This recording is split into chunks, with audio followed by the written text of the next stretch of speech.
Phoenix Books presents The Secret Garden by Frances Hodgson Burnett. Performed by Julie Christie.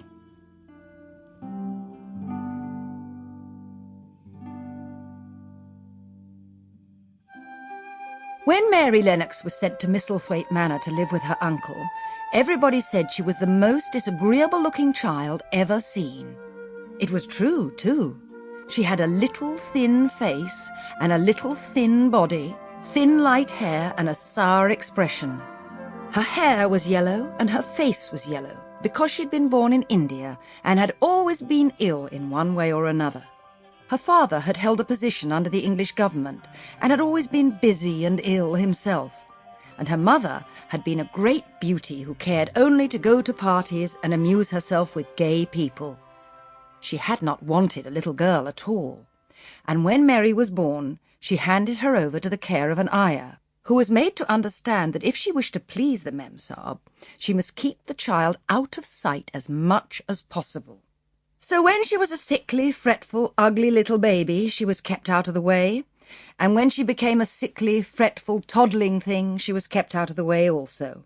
She never remembered seeing familiarly anything but the dark faces of her ayah and the other native servants.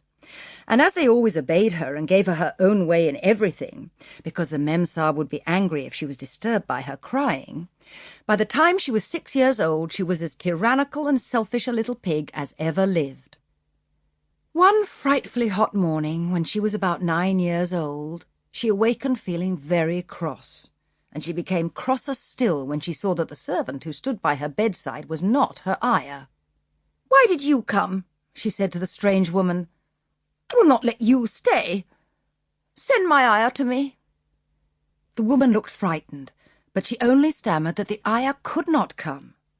And when Mary threw herself into a passion, and beat and kicked her, she looked only more frightened, and repeated that it was not possible for the ayah to come to Misselthwaite. There was something mysterious in the air that morning.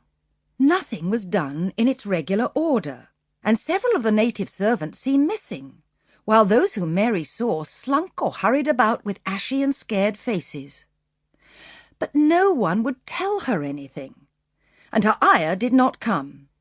She was actually left alone as the morning went on, and at last wandered out into the garden and began to play by herself under a tree near the veranda.